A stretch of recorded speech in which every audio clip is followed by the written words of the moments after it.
Ja, schön, dass ihr wieder eingeschaltet habt beim YouTube-Kanal der V8 Lounge. Heute mache ich ein Video über die Corvette C7. Und zwar ist das hier bei der Grand Sport und alle C7 haben die Problematik auch. Häufig werden die Stoßdämpfer undicht, so wie man hier auch sieht. Dann läuft einfach Öl den Stoßdämpfer runter. Und ja, die werden jetzt ausgetauscht. Und wenn ihr unterm Auto steht, könnt ihr das dann oft sehen, wenn einfach der ganze Querlenker so voll Öl ist. Hier ist es jetzt schon teilweise abgewaschen, weil der schon wieder zu lange undicht ist und sich manches Öl schon wieder verflüchtigt hat. Ich habe das ein bisschen aufgeschoben, die Dämpfer sind sehr teuer, aber ich werde die jetzt wechseln. Ja, und ich zeige euch noch gerade, wie es geht. So, das hier ist ein neuer Dämpfer. Wie man sieht, ist der hier mit den zwei Schrauben fest und hier.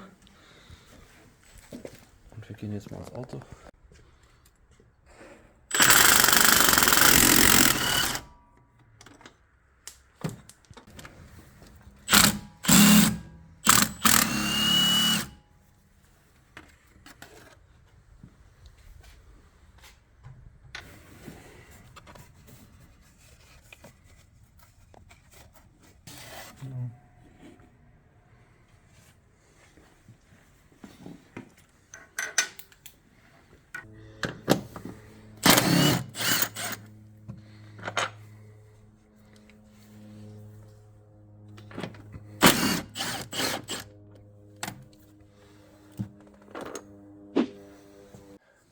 So, wir sind jetzt im Motorraum und zwar ist hier jetzt das Anschlusskabel zu dem Dämpfer und hier kommt das Kabel vom Motorsteuergerät. Da sitzt hier so eine Rastnase, die müssen wir erstmal nach hinten verschieben, damit wir den Stecker auch einfach lösen können. Also man schiebt die nach hinten, drückt die dann in dem Bereich und dann sollte der eigentlich zumindest in der Theorie einfach abgehen, was er natürlich in der Praxis niemals tut, wenn er da mehrere Jahre drauf gesessen hat.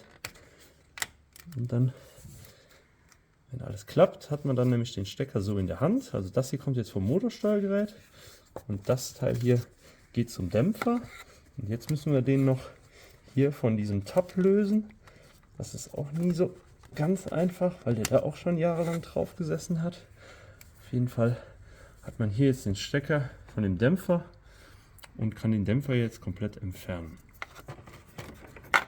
Zusammendrücken, damit der kürzer wird und damit man genügend Raum hat, den dann durch die Querlenker durchzubewegen. Und dann wird er unter dem Bremsschlauch befreit und hat dann den alten Dämpfer in der Hand.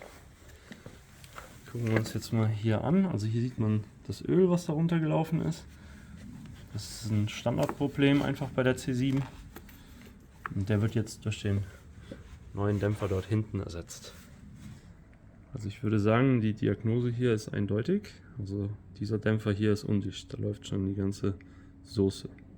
Hier sieht man jetzt auch den alten Dämpfer und den neuen Dämpfer und wir können jetzt mal gerade einen Vergleich machen. Wenn ich jetzt loslasse, der eine geht sofort nach oben und der andere ist auf jeden Fall deutlich langsamer.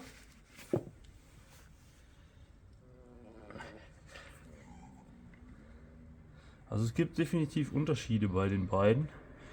Inwieweit oder messbar kann ich natürlich jetzt auch nicht genau beurteilen.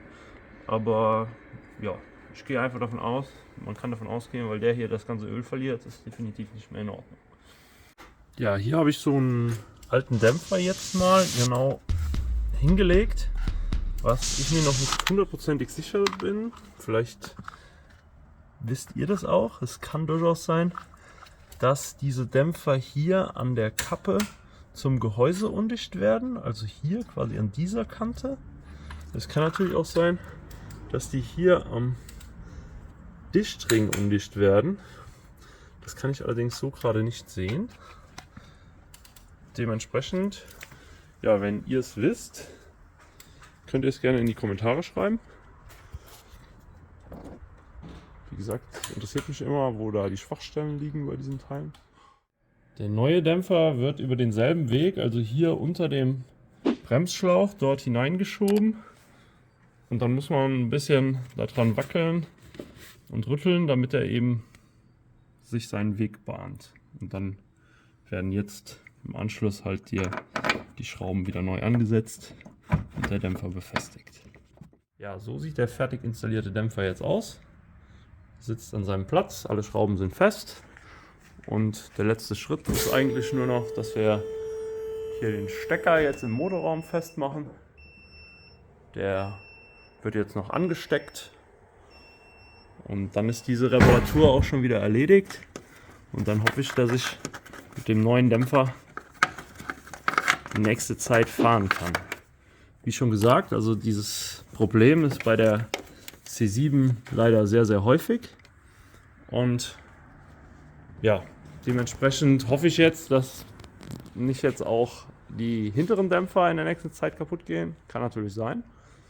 Wir schauen mal. Dämpfer sollte man immer paarweise wechseln. Ist natürlich so, wenn der Wagen jetzt noch recht neu ist. Wenn er jetzt 2 Jahre alt ist und nur einer undicht ist, kann man auch nur den einen wechseln, einfach aus Kostengründen. Das ist jetzt so ein Ding, das ich jetzt hier so jetzt sage. Wie gesagt, es gibt eigentlich die Vorgabe Dämpfer paarweise. Müsst ihr selber entscheiden, ist eine Kostenfrage.